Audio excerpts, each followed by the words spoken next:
and watch it live. It's live now. I just got the notification to say that y'all live. Yeah, no. And Movato's getting down over here. Ladies and gentlemen, welcome to a brand new episode of Kyle. Knock out some 3 counts. Fuck you, Tony. Stop stealing my shit. Welcome to a new episode of Knock Out Some 3 Counts. Fuck you for stealing my shit. Apparently, this is episode 1 of that show. No, this is Knock Out Some 3 Counts. This is a special episode, okay? And why is it? What? Because we gave it a new title today. But is my mic good? Mm-hmm. Okay, I can't hear myself. All right, but why is this a special episode?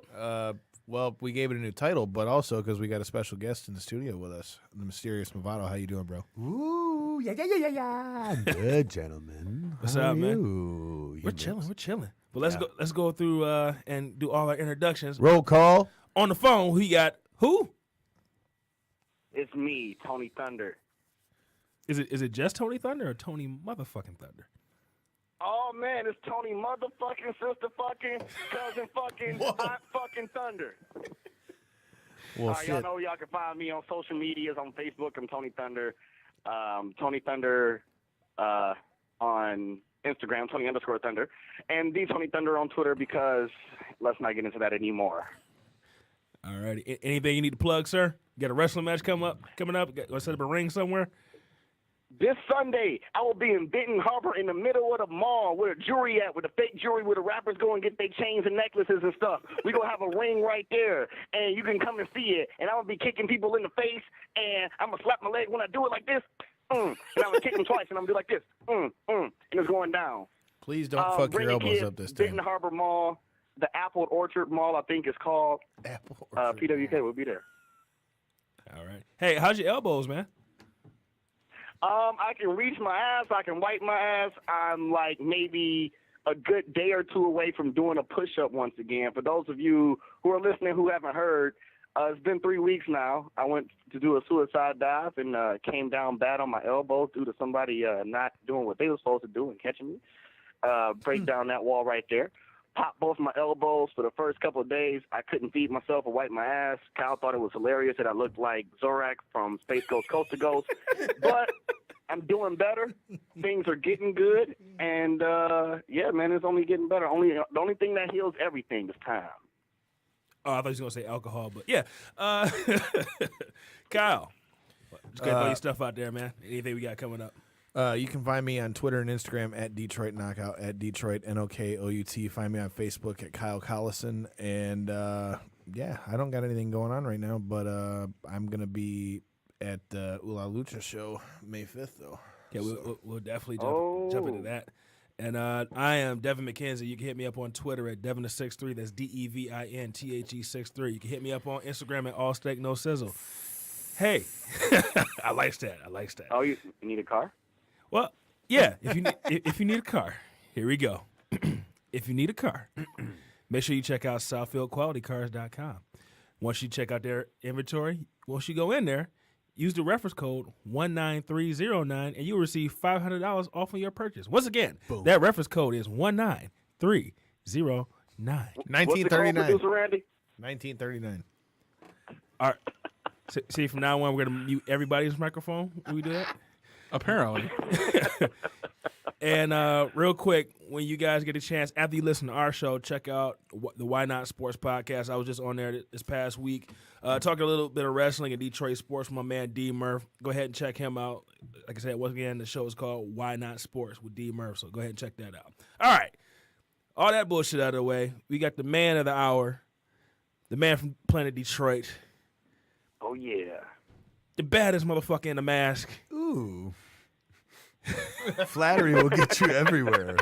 You don't say. Ladies and gentlemen, the mysterious Movado. Welcome to the show, sir. Whoa, whoa, whoa, whoa. Hello, my favorite humans of podcast land. Yes, sir. Yeah. Oh, yeah. Why don't you go ahead and throw out all your social medias and anything you got coming up, sir? Oh, the media of social. Yeah. So you can find me on Twitter at PNU2. That's right. The letters BNU spelled out number Number, and the number 2. Isn't that like really hard? It should just be at Mysterious Movado, like my Instagram. So hit me up on my Instagram at Mysterious Movado, and of course on the Facebook, the Mysterious Movado. Pro Wrestling Tees, the Mysterious Movado. All that good stuff. Yeah. I want to hear from you. Hit me up. I'm very interactive with all my human fans. Yes, sir. So Wait, so real quick. Did someone take your Twitter handle? You know what? No, I don't believe so. It's just I thought you knew the story to that. with BNU number 1 and BNU number 2, that was with my Bumpin' Uglies tag team, Okay. and so my partner and I have always had those handles. And so, the name on there is Mysterious Movado, but, Okay. the actual handle is at BNU number 2. I was about to say, it sounds like I thought if someone had your Twitter handle, we could have had a tag team match, you and Tony Thunder, Right. versus the people that had The your social media match of the millennia in one corner. That's what it should be. Well, real quick, before we go any further, I got to make a little costume change. Hold on real quick for those of y'all watching on camera. Hold on. Let me get this out. Oh, he's There we taking go. out the barbecue hat. Yeah, Oh, He's that's not so grilling good. Had to get that nice Mysterious Movado hat. Where can I get this hat, sir? Man, Ooh, you can get this. I tell you what, there's only 5 remaining in existence. Really? 5. They've all been sold out, but 5. Wow. So really at live events, the next couple of events that I'll be at, and that's going to be your last opportunity. Oh, man. So what was that? those hats are dope. I just wanted to throw that out there. Thank you, I know. sir. So much I had to buy one myself, man. But what was the inspiration for the hat, man? Just, Oh, just different my- ideas, My friends down in Mexico with Chilanga Mask, really, it was actually quite a nice surprise. It was a situation where those were made without my knowledge. Really? And deal was worked out, and some other things had been ordered for merchandise, and then those came, and I was like, wow, what? I was like, what? Look at those. I'm like, what is that? And it's been kind of one of those like things where I didn't ask for them, but it's been really cool because it's just a different item, and a lot of kids and different people have been excited about it that do wear hats. I don't. I'm a mask guy. Right. I don't wear the hats as much, but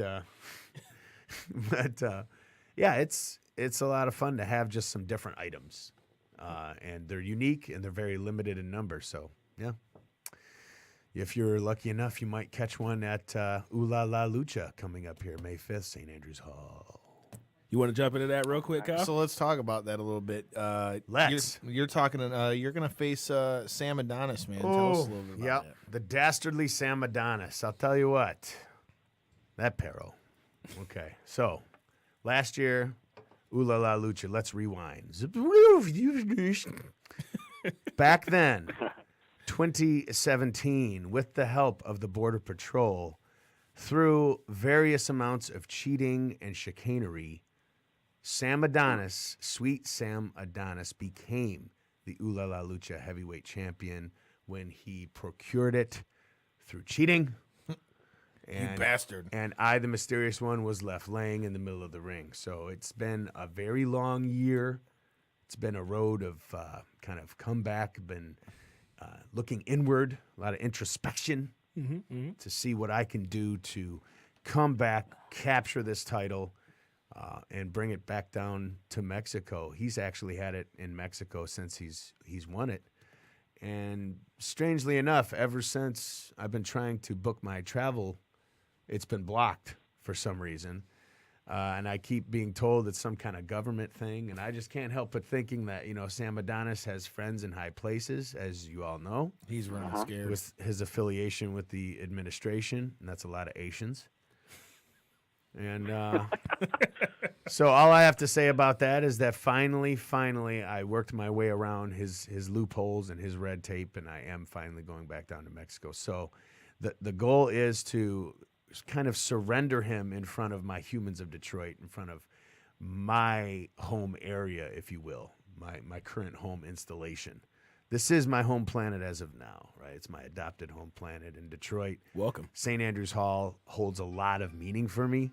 So to be able to be in a matchup of that caliber for the title with somebody on the level of Sam Adonis, with all that he's put me through. There's going to be a lot of emotion involved, and I'm looking very much forward to some retribution. Nice. I mean, we've seen you take on the likes of, Sam Adonis, Jock Sampson, even guys like Buddy Hamlin. But have you ever went against food? Oddly enough, yes. I have gone against food. Years ago we did an appearance. I remember this. For Man vs. Food on Travel Channel. That was a lot of fun. That was an interesting experience. Now, I will tell you this. The reason why food won, and it was not just the mysterious one, it was like 40 other, well, it was a team of 40 people in total that were taking down this giant world's largest hamburger. Okay. And I think it was like 200 pounds or something like that. And so when you have to make a hamburger patty of that size, it's basically disgusting. Yeah, it looks like it. It's so gross. Like bacon. Yeah, I mean, so the place where it was at was delicious. Like you were smelling all these hamburgers coming out, and it's like, ooh, this is nice. But we're saving ourselves for this challenge, right? Right. And then when it came time to eat this stuff, garbage. Absolute garbage. So sorry to break down that wall. So sorry, Tony Thunder. We're just breaking walls down here, bro. But it was a great experience. I mean, you got to kind of see how the show was run, and got some moments and some screen exposure there, which was really cool. I still have people that, contact me. They rerun it, all the time, right. and they say that they saw us on there, which was pretty cool. But food did win in that occasion. We were not able to tackle that entire 200-pound burger in the allotted time. I think we were still 20-some pounds away. Wow. But we gave it a go. That's a lot of fucking burger, dude. It's a lot of disgusting burger. Yes. But you were talking about you're going to face Sam Adonis at Ula Lucha, but you're also, like you said, been looking to make your trip over to Mexico. Right. You're going to be wrestling for Chilanga Mask and going to be facing him over there. Yeah. Tell us a little bit about Sam Adonis has gotten himself quite the name over there, and for those of you who don't know, he's also the brother of WWE commentator Corey Graves as well. Right. Tell us a little bit about his star over there, being that he's from here in America, because I've heard a lot of things. Well, Sam Adonis and I go back a long time, actually. When the Bumpin' Uglies as a tag team were traveling out to northern Pennsylvania for a promotion called Far North Wrestling, which was Corey Graves was known as Sterling James Keenan. Back on the independents. So, we were used to traveling out there, Keenan coming into our territory as well, back and forth. And we developed a relationship with the family. And the dad ran the promotion, Far North Wrestling, FNW. And we had some great matches out there and some great times. And we remember a young kid who was pretty chubby, just kind of, goofy, hanging around the locker room, and which was, Corey Graves' brother. Yeah. And it's like, who is this guy, right? And then later on down the road, all of a sudden, you see this pro wrestler. I was floored when I saw what he had become. And I will say this, as much as I do not respect his tactics and his cheating and all the different things, I may not agree with him, right. But I absolutely respect the fact that he 1,000% is chasing his dreams, and they've become a reality down in Mexico with CMLL. He's traveled to Japan. He's traveled all over the world.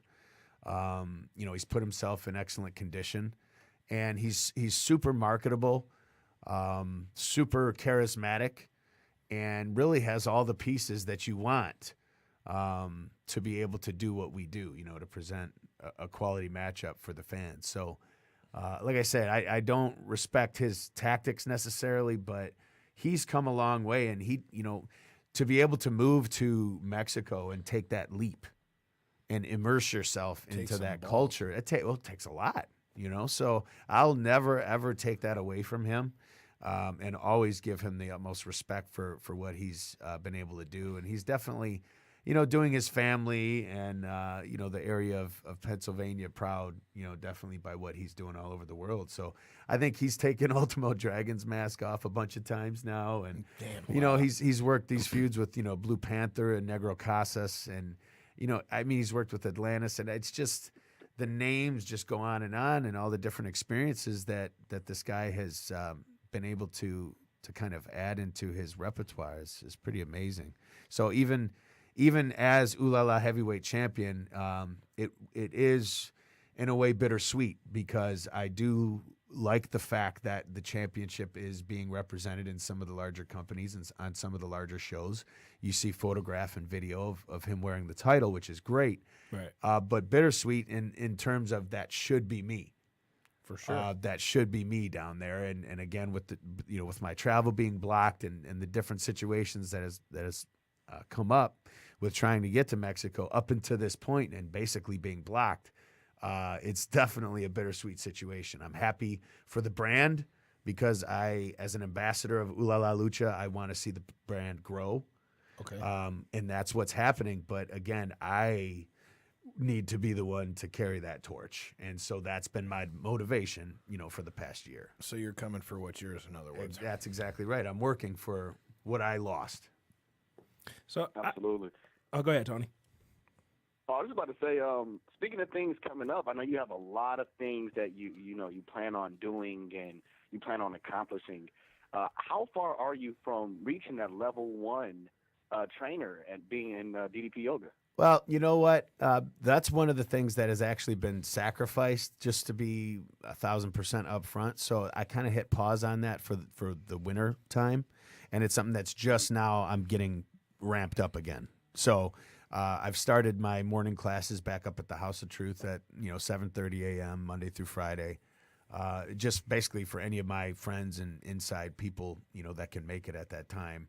I'm not necessarily taking anyone from the public, but so just doing that so I can get my hours back together, I can get my practice back together with instruction, do the filming necessary and all the different aspects. So I'm fired up now. My mentor Brian Duran went out to the DDP Yoga retreat, and it totally fired him up, which in turn now is kind of rubbing off, which I really like. The fact that he can kind of renew and get going again, and so can I. And so we all do that, I think, as beings. There are times where we're fired up and super focused on one thing.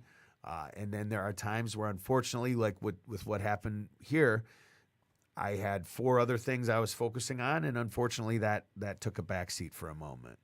But that's a good question. It's something that I'm definitely still working on accomplishing for this year.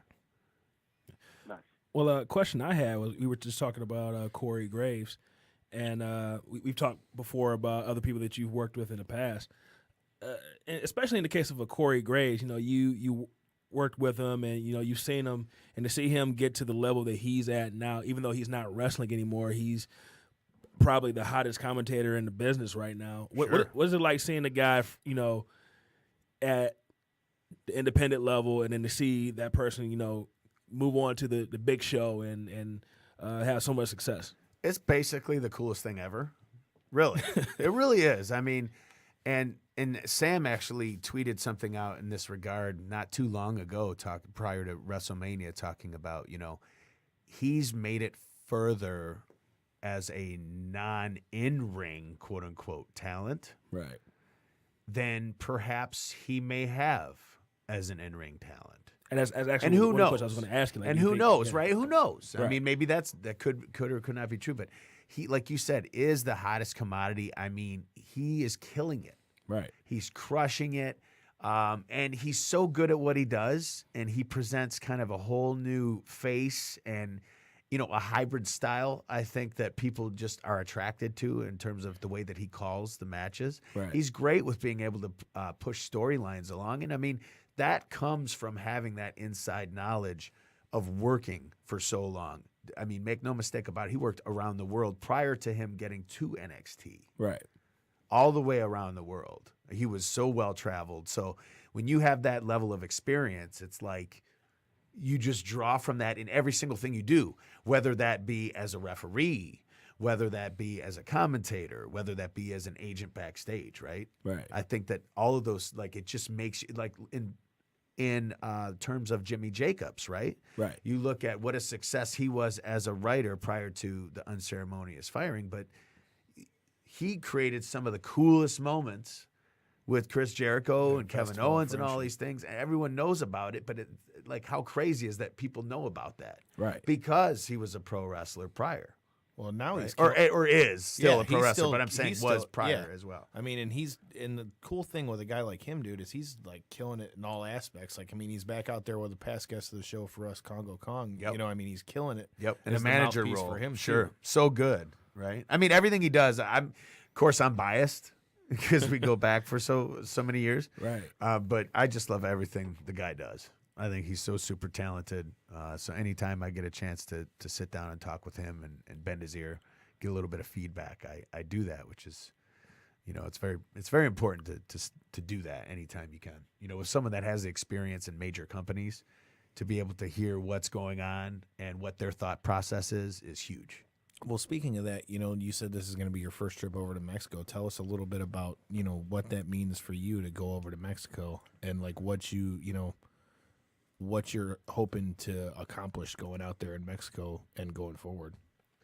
So it's really ever since we got involved in Revolucha prior, when IWR became Revolucha, which was like 2005, and we started to work with these guys, bringing them in and just kind of being a little bit more. I mean, we've always been fans of the culture and, fans of the mask and fans of luchadors in general. But like ever since working with them, it just kind of created this whole sense of now it's necessary to go down and I believe it's rite of passage really for wrestlers. Not even necessarily a mass wrestler, but just a pro wrestler, period, to make it through those experiences and, like we talked about, kind of immerse yourself in it.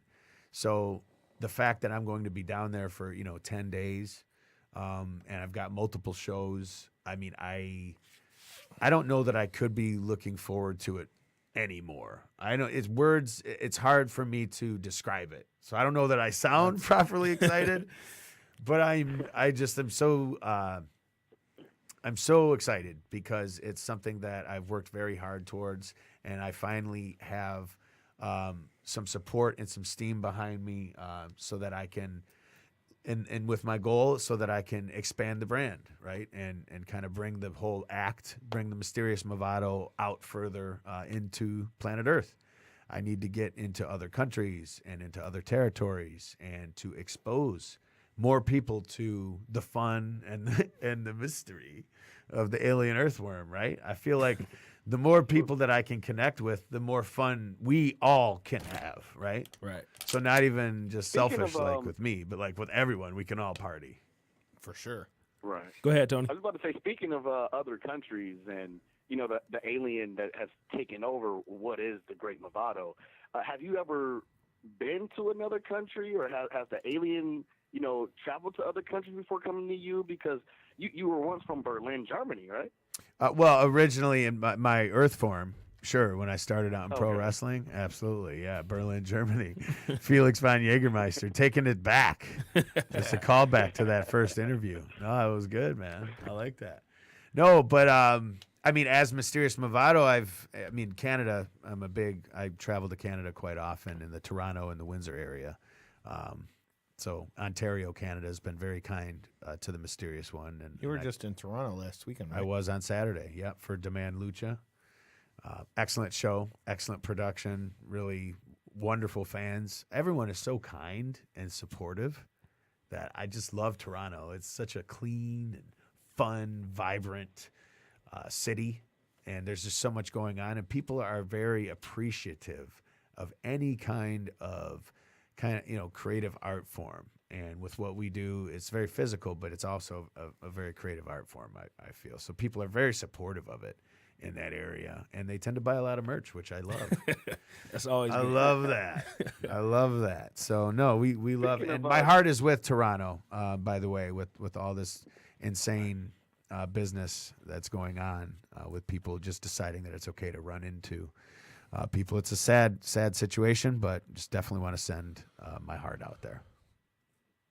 What were you going to say, Tony? I was going to ask, speaking of, art and the origin story of how you developed this character and where it comes from, can we look forward to any art or anything that would depict your origin story or anything like that coming up? Well, funny you should mention that. It's almost like you are leading me into the next thing.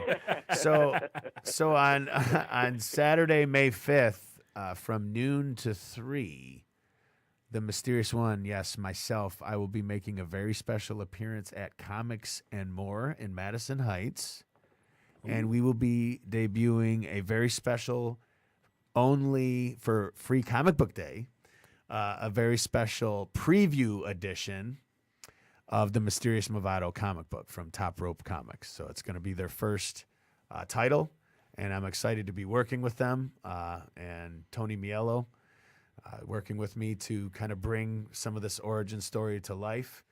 And it's not going to be 100% rooted in the reality of maybe connection with my human form. Right. But, as many things, obviously, in comic books and films, of course, they're exaggerated and things like that. But it's based on that. So it's going to be cool because people will be able to have that picture in their mind of basically how it came to be and how I came to be on planet Earth. So I'm really excited for that. I'm a big fan of comics and graphic novels in general, like when I was a young earthling prior to being taken over. So I was a big fan of Batman and Wolverine, that kind of thing. So I'm just really looking forward to kind of seeing what they do with it. I've seen some test shots, or not shots, but some test drawings and some illustrations of some of the monsters.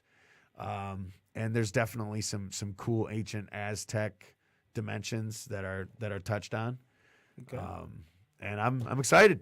You're going to hear excited a lot in this interview. Hey, man. Wait, nothing so wrong with that. Where's the swear jar for excited? Ding. Hold on. Wait. Excited. Excited again. He dropped his water again. So where was this preview again, and what date and what time is that? So prior to Ooh La La Lucha on Saturday, May 5th. So not this weekend, but next weekend. Okay. Comics and More, which is on John R. Actually, I believe near 12 Mile. Okay. And Comics and More is an awesome establishment headed by Chris Brown. And no, not that Chris Brown. Okay. The much cooler, real Chris Brown, who represents. And a good friend of mine for many years. And, yeah, so we're going to be there from noon to 3. I'll be signing the special preview edition. So this is actually to kick off what will eventually be a long-form graphic novel. We're going to do a Kickstart type of a situation for it. Okay. I don't know if it's going to be that or a GoFundMe, something to that. But we're going to offer some cool stuff. We're not just going to ask for money. It's going to be really inclusive so that we can bring the full, I don't know how many pages, but a full version fleshed out. So we'll have, I think it's going to be 6 to 8 pages, something like that, to whet your whistle and to kind of get things explained away. And I'm excited. Again, ding. Hey, Tony, I'm not going to steal your question, but I want to kind of update the list that we've made. Movado was one of the first people that we had on the show, and we kind of started making the list, and it started with you about, wrestler etiquette or, rules and stuff like that. So Okay. I kind of wanted to update you on the list and see if you wanted to, what did you feel about the things that we've added to it, if you want to add something else. Sure. That's fun. So, Tony, you remember all the things that are on that list? I think it was Humor Tornado who said, keep your baby mamas and kids out the locker room. Love it. There was Congo Kong who said to wash your balls. Shaking hands. There was someone else. Pally Prince, Salim Aerocrat said to make sure you wash your gear before every show. And I think that's all we have. Well, of course, the obvious shake everyone's hand, but I think that's all we have so far. What did Shane Taylor say? Oh, what was his? I think he elaborated on one because not everybody asked the list. Some guys just elaborate on. Yeah, I don't think I even added to it. I think I just kind of talked in general. Yeah, but anything you would want to add to the list on there? Let's see. Take a look at the amount of space that's available for merchandise sales, and don't assume that if there's one table that it's all yours. Don't look at who's on the event, look at who's selling merchandise. And, I got a lot of stuff, right? There's a lot of stuff. Like there's multiple T-shirts and there's multiple 8x10s and there's multiple stickers and then there's the hats and then there's the masks and the yada, yada, yada. Right. So if I wanted to, you could make that look huge.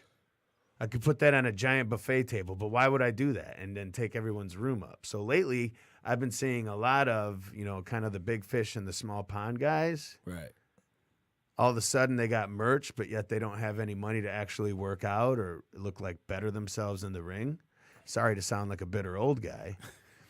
But it's a lot of what's happening is you're putting the cart before the horse. And you know what? You got to look at your place on the card and say, like, all right, there's other people here that are selling merchandise. Maybe I don't need to lay out, all 4 of my 8x10s and all 3 of my T-shirt designs separately. Like, there's ways to do it. You got to stack it up, right, and move and be efficient with your space.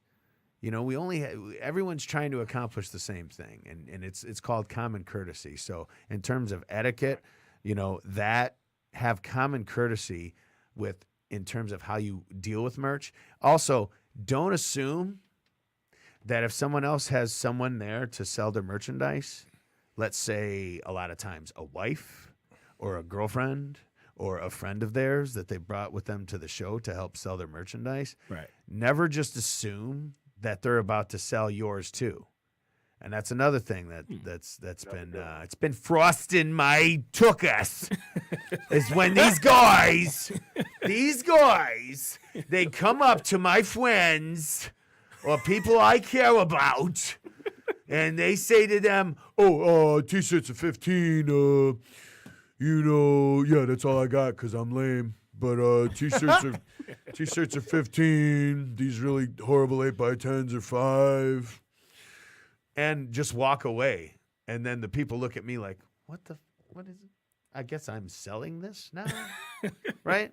So come on, guys, let's have a little bit of common courtesy, right? So there's locker room etiquette, but there's such a thing as, using common courtesy in real life and applying it in the locker room.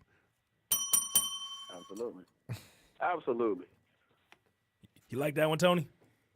I love that one.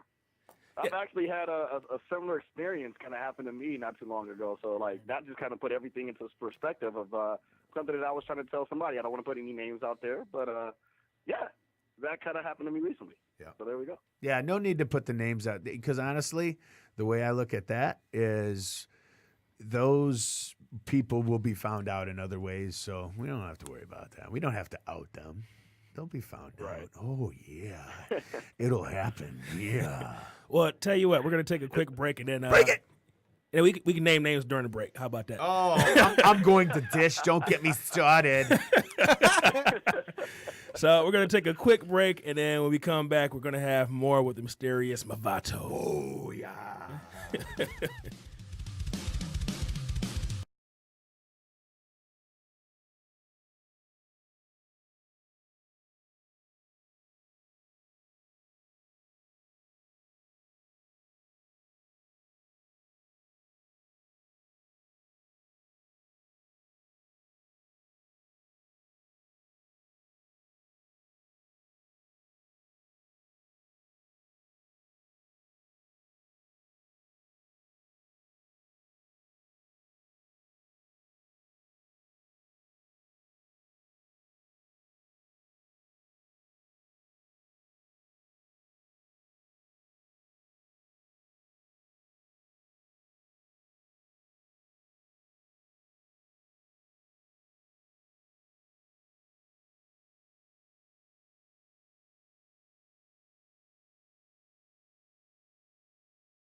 All right, we are back. And once again, we have the baddest motherfucker in the mask. The mysterious Movado. Oh, wow. Dr. Dynamic. Yes, Wow. Yes, sir. What an intro. So we were kind of joking off air. Hey, you got any more shit you need to get in? Yeah, let me cram these spots in, brother.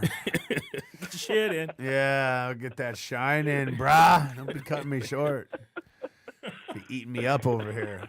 No, like I said, we really the big thing, the big focus right now is Ooh La La Lucha for me. We get your tickets because they will be sold out in advance. There are only 650 tickets that are made available for the event with the configuration of the building at St. Andrews Hall. We are currently, I believe, over 400 tickets sold. So get your tickets now. The best way to get your tickets without having to pay the exorbitant fees talk to me would be to visit the Imperial or Public House in Ferndale. Okay. So those great fine establishments, which actually put on the Ooh La La Lucha events, is where you can get those tickets for $40 right now. So that's the pre-sale price, and it's again, I don't want to wait till it's general admission. Don't wait till day of the show because they are probably. This is not a shill like to try and like a tactic, but are just telling my friends here that are. To get them now because they will probably not be available on the day of the show. But we're looking forward to a packed house, sold out, big, something that we're going to present that's going to have that authentic Lucha Libre feel. We've got, 9 names that we're bringing in from Mexico alone. Wow. So this year's event is going to be huge. The Detroit Cobras are playing. We've got some incredible burlesque and some incredible talents that are going to be there throughout the evening. And I could just tell you, we've already, been meeting about putting the pacing together in the different matches, and it's wild. It's going to be an incredible event from top to bottom. And then, of course, after that, then, I've got some things that are exciting in Ohio, with live pro wrestling. And then, of course, be headed out to Mexico, which is my next main focus. So between Ooh La La and Chalanga Mask 5th Anniversario and the different events that I'm working down in Mexico, that's really 1,000% my focus with this comic book coming out and just expanding the brand, trying to hit up every opportunity I can to bring the mysterious Movado to a city near you. Sweet. So I've got like one question that I don't know how far deep you can get into it, but as far as putting on a show, let's just say some young people wanted to put on a show, one-time show, right? Let's say it's called Festivus. Let's say it's called. Let me talk you out of it right now.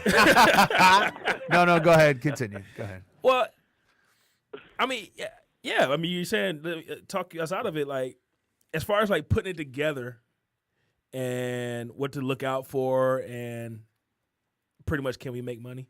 Or I mean, let me just say it's not necessarily something that these people, we're not going to name any names, are thinking about putting this together, not necessarily looking to make money, maybe at best, break even, but it's just something that these guys want to do for fun. It was an idea that was kicked around. We kind of realized that it could be done. And so what advice would you give some young, up-and-coming, inexperienced wrestling promoters? Well, I've run events for a number of years now, and it's a lot more fun to run a successful event than it is an unsuccessful event. So I would tell people to run successful events. Isn't that good? That's pretty good. No, specifically though, I mean, there's a lot. This could be a whole nother podcast, bro. Like, What? bro? Let's run with it for a little while. The idea is, there's if you have the budget for the proper advertising, if you are in the proper market with the right demographic, if you're offering a product that can cross over and that maybe isn't necessarily only for a wrestling fan, but also is something that a member of the general public could get down with, that that's just from my point of view, is kind of been the general outline of a recipe for success. So when you can work with somebody that you can coordinate a kind of a media attack with, Right. whether that is, print advertising, which is not as, big now as it used to be, of course, Right, but right. it still does matter within the major urban areas and the cities, definitely, like having the Metro Times out there and pushing the event definitely helps. And Right. when you are heard on, major radio, if there's any kind of TV exposure, those are really some of the secrets. And then you want to be able to offer a product that, again, looks captivating, right? Something that is eye catching and that is professional. Right. So when you bring something that looks and has the appearance of, just jaw dropping production, then all of a sudden it's the coolest thing ever, and people want to be a part of it. So, I know that's like a lot. It's not very specific, Right. but I used to run events in bowling alleys, and some of them were like quote unquote standing room only. You know what I mean? Like sold out, and we had enough money to pay everyone. And I didn't really have money left over, but I might have had $20 at the end of the night to buy pizza with, Right. that kind of thing.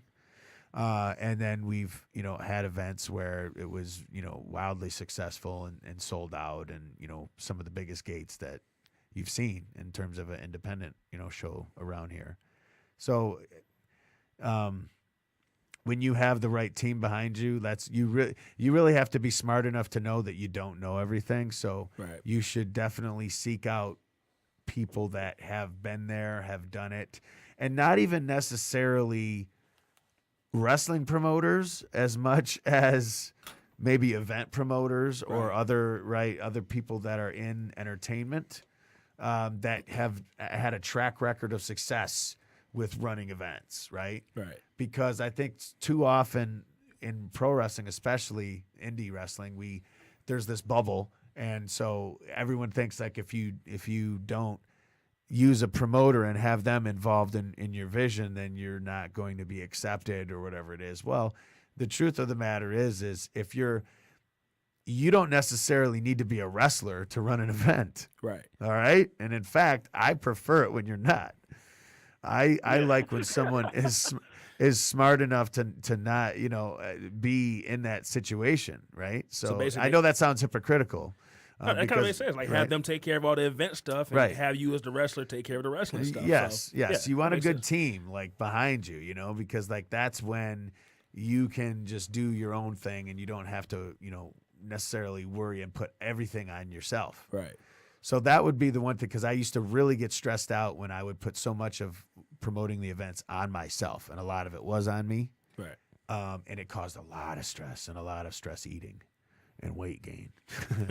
Yeah, for sure, yeah, so I don't know. I guess long story short would be don't.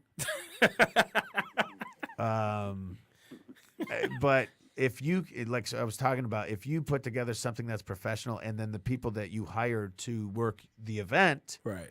are all on the level, you're on the level. I mean, that's as simple as that. It doesn't necessarily have to be, oh, this guy, is an outsider and no one can ever, listen. Guys in pro wrestling and indie wrestling especially are whores. Whores, right? Okay. Will work for anybody. Anybody. Doesn't matter if you hate the guy. You'll work for him. That's just the way these guys are. They'll take it, and then they'll talk about them behind their back, unfortunately, right? I don't do that, but that I'll tell them to their face. But these are that's thumbs the brakes, kids. Okay. Well, one last question about that. I've heard that typically, if you're booking talent, more than likely getting, I don't know if this is a politically correct term, but midgets and women are going to be your more expensive talents. You think Sure. that? Yeah, I mean, they traditionally speaking, those talents will come at a premium cost, as well as anyone that has been on TV Right. and a national product, or even nowadays with with how cool indie wrestling has become, there are a small percentage of guys that are on the indies that are quote unquote, indie names. Right. That, while not as expensive as a TV guy, are definitely more expensive because you have to take care of travel and all these things, Right. than your local guys. So that is true. Okay. It's definitely true. You can't expect to pay typically a lady wrestler, a woman's wrestler, or a smaller person the same type of fee. Right. They do generally get it's kind of like porn. I hate to be like so crass about it. Normally I'm family friendly, but when you think about it like that, that's what commands a higher price. Exactly. The guys, right? There's You there's 1,000 wieners out there, right? So no one's really dying for that. So that's why the women are the ones who are in control of that situation, right? Okay. So I don't know if that's politically correct either, but. So in other words, fellas, That's it's going truth. to cost me a lot of money to get Kiera Hogan on that show. But Right. But Tony, you got any last names before we move on to some of the national stuff, the WWE stuff? I mean, I was going to take him back a little bit more. Okay. I wanted to know about his experience, when he first started in the business, because he kind of came in, hot from what I know about him.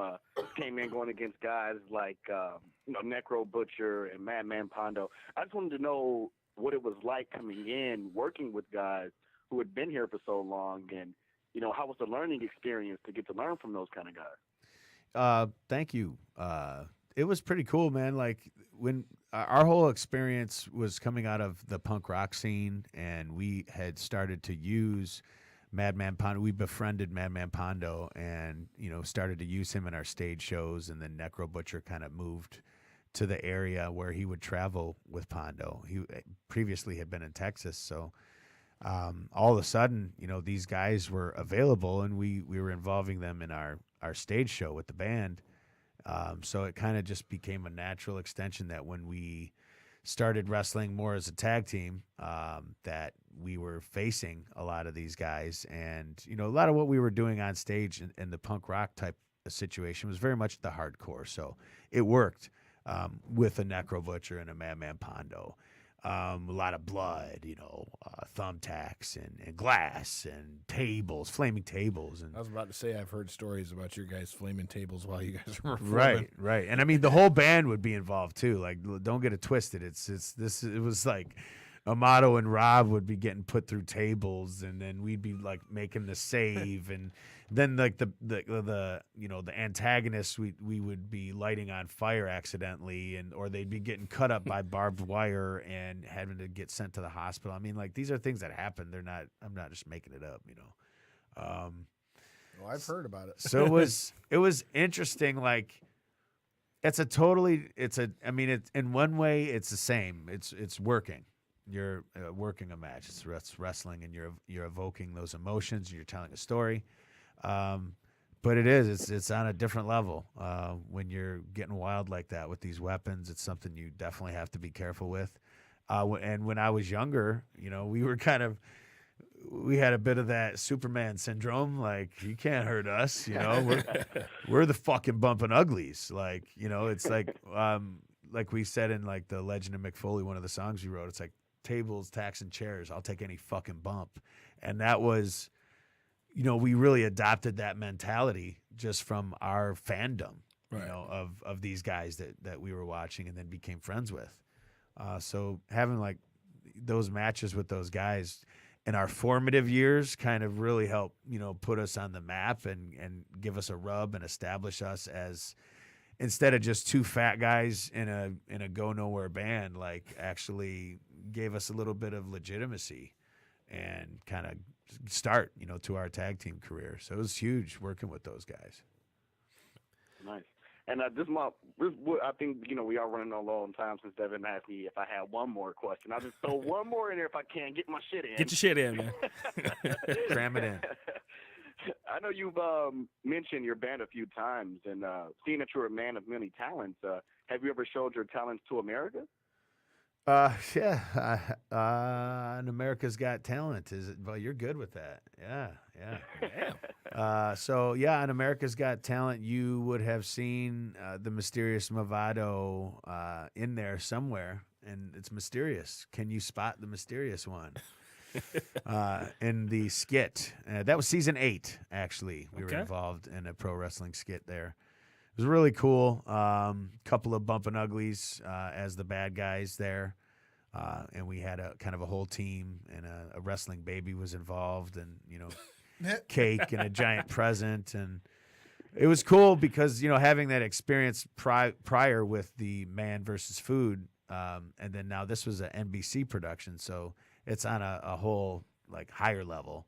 There were so many producers running around and just like standing around and having Heidi Klum and Howard Stern and, Mel B and Howie Mandel just like right next to you, hanging out, asking you questions about what it is you'll be doing. It's super rad. Like, not to quote unquote mark out. I got to look that shit up, dude. I didn't see it. Yeah, look that up. But, yeah, they showed us, of course, we were X'd pretty soundly, pretty quickly. But it's a cool situation, like we were booked for the event. So I mean, hopefully I'm not giving too much away with that show, but it's not a situation where like, we were like, gee, let's bring this to America's Got Talent. We had this idea that maybe they would like it. And, it was actually a situation where I got a phone call saying, hey, would you come out and would you show this to us? And we were like, yeah, for sure. We could do something.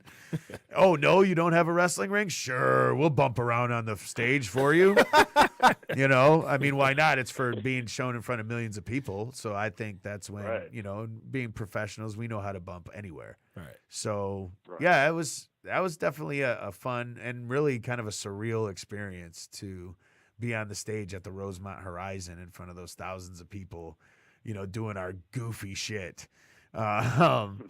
Just taking a beating, from all the celebrity judges, which was fun.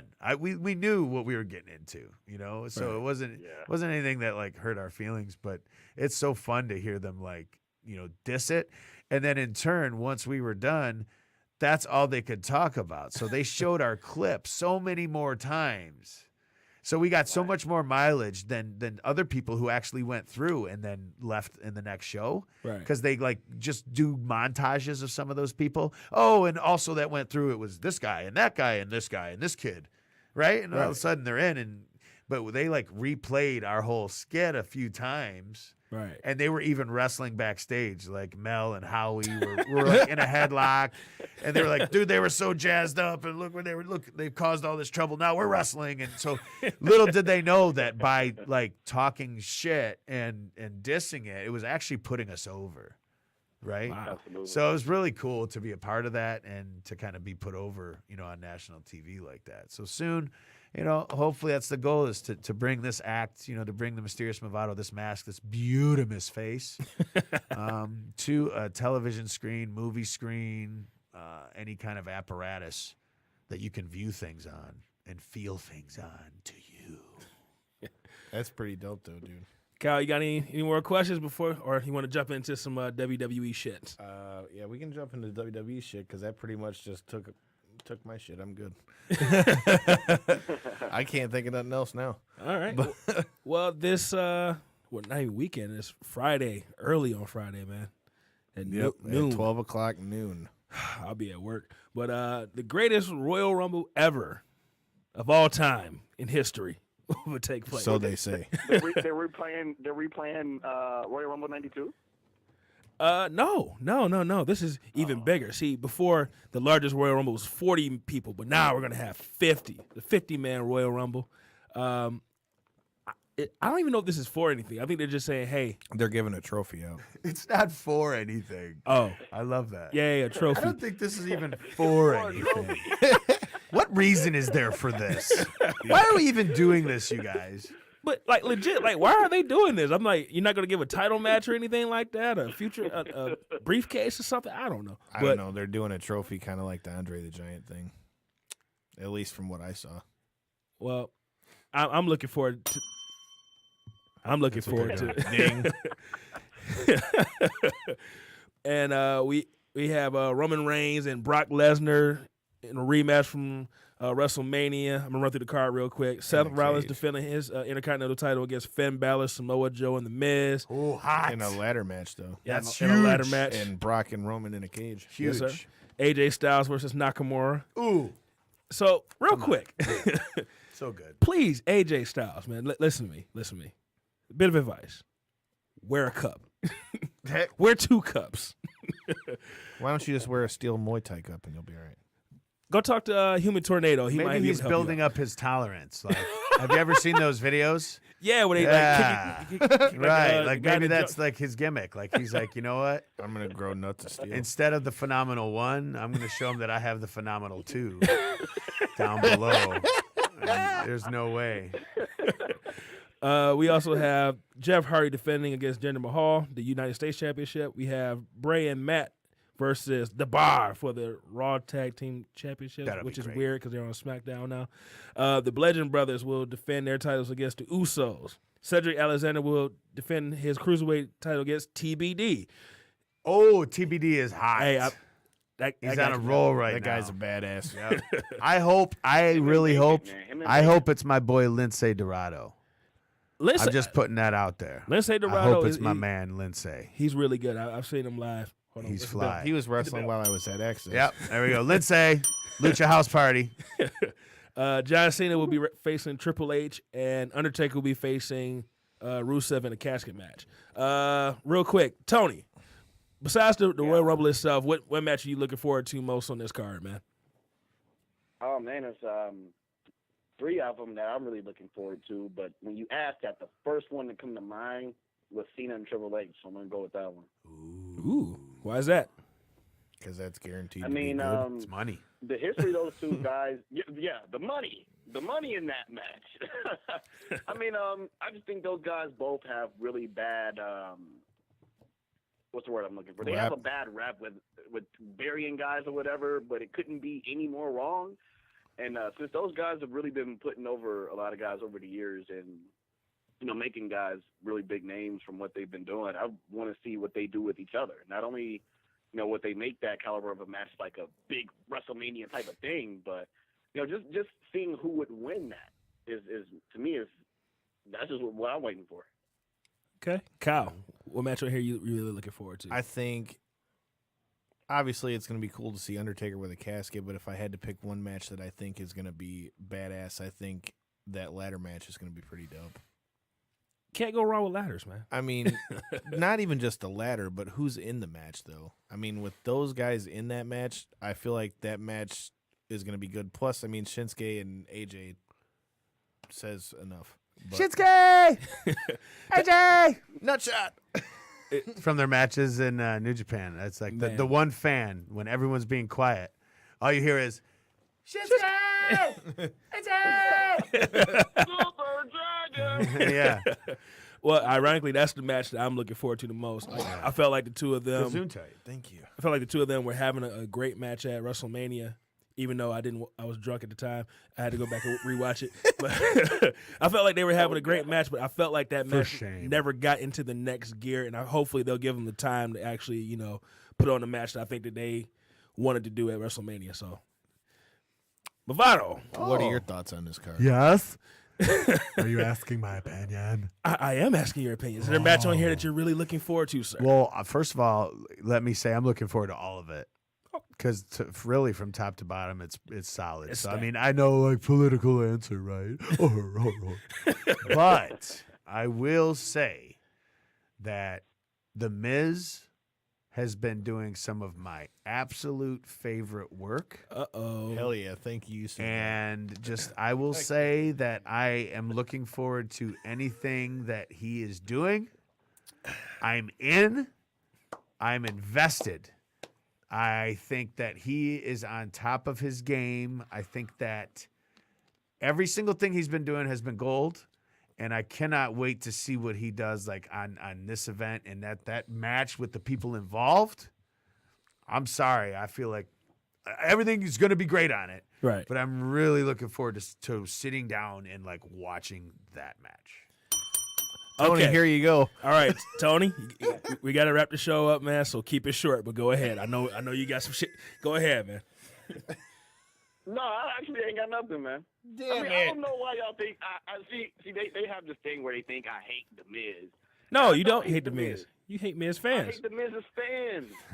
I mean, no offense to Movado at all, because I agree with everything he said. Miz has come a long way in this business. If you look at his work and how far he's come along, on the mic, from stumbling and bumbling to text to their name and all that, to going out there and just, you can tell sometimes he's just going. You see him on social media, he just freestyles and he goes. He's a natural at it.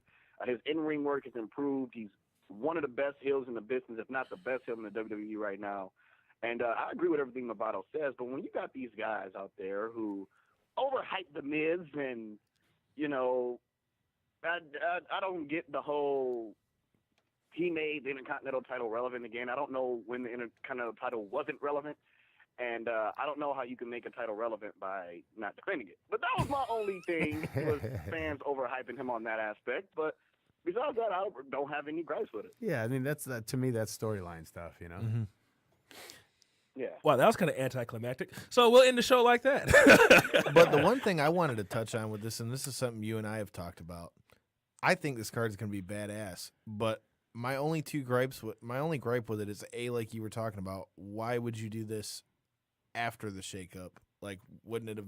I feel like after the shakeup, after Mania, there's some and you got confusion. I feel like if you would have done it before Okay. the shakeup, it would have Okay. made more sense. Only in that there would be more, like, especially like with the Bar going to SmackDown. Okay, they're going for the Raw Tag Team titles. Right, I doubt right, they're going to switch okay. them back. Right. Or like the Jeff Hardy U.S. title match. Right. They've already shown they want to keep that on SmackDown. But I mean, this is going to be a long ass show, dude. Sure. Like when you think here's gonna be like 6 hours. And odd timing too. And may I add one more thing? If you guys go don't mind? ahead. So so here would be my only gripe, because I'm, like I said, top to bottom, I seems think like an it's badass. insane show. Because of where it's being held and the certain restrictions, I'm a little bit bummed that the women Agreed. who are doing, there are some phenomenal talent there, and that they're not able to kind of do their thing. It's a little bit of a bummer. I can only hope that maybe next time around, things progress and maybe there's, some movement there in the culture in that area of the world, that we can show that, obviously the women have done some of the coolest work. I thought they were stealing the show. Dude, at Charlotte and Asuka WrestleMania, did, for so. sure. But anyway, I digress. So that would be, I guess, my only complaint is that we're not getting more as long of a card. Is that maybe needs one to of be the, 8 maybe one hours of those long. matches could have been replaced with the women. Yeah. Yeah. So instead of 6 hours, it should be 8 hours. Wasn't it Saudi Arabia where they had the whole thing with Sasha and Alexa Bliss? I think that where was they- India, Okay, yeah, it was India. but I know- haven't quite made the progress there in Saudi I was gonna say, Arabia yeah, I yet. know We'll get there, guys. I was going to say, I know it was somewhere they had like the first ever women's match. Yeah, So, yeah, I think that's going to be dope, though. I'm looking forward to it. I'll probably watch it the next day though. So Yeah, no spoilers, timing. please. Yeah. But all right, let's get up out of here. Movado, Yeah. throw your social media out there and plug the show, man. Yeah. Ooh La La Lucha, May 5th, Saturday, St. Andrews Hall, Detroit, Michigan. The biggest event to come to St. Andrews Hall in professional wrestling since last year's Ooh La La.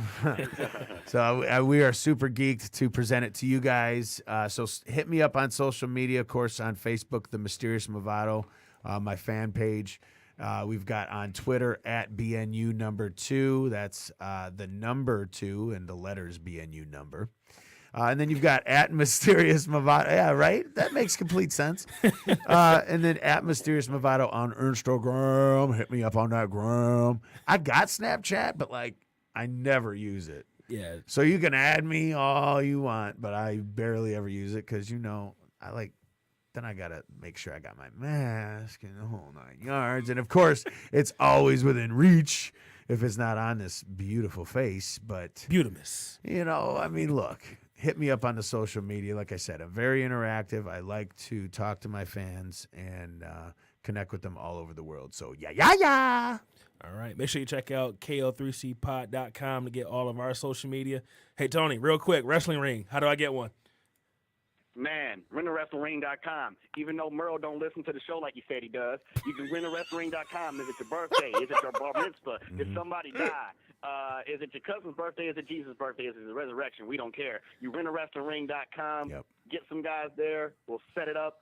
We'll tear it down like always. Endorsed by the mysterious Movado, the Rent a Wrestling Ring. What is it? Rent a Pro Wrestling Ring? Or rentawrestlingring.com. Rentawrestlingring.com is an excellent service. That is the way to go, guys. Yes, sir. Real quick, show this weekend. Tony. Oh, Benton Harbor. Come see Tony Thunder do some elbow drops, even though my elbows aren't good. I might turn into a leg drop mid-air. You never know, unless you're there. We're going to be in the middle of the mall where the fake jewelry is. Come see us. Kyle, anything you need to plug? No, not off top, man. You can just find me at Detroit Knockout, at Detroit NOKOUT on Twitter and Instagram. Facebook's the same. Check out Reality Era News as well. Yes, sir. All right. Need a car? Go to SouthfieldQualityCars.com. When you go in there to buy your car, use the reference code 19309. That's 19309. 1939. And also, make sure you go check out my boy D Murph show, Why Not Sports. I was on there talking a little bit of wrestling and MMA. Check him out on all platforms. All that being said, fuck your couch! You ain't stealing my shit this time. Peace. We was waiting for it.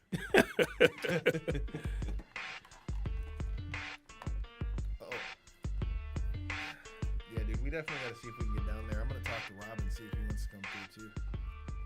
Oh. Yeah, like I said, I'll hopefully find out this week.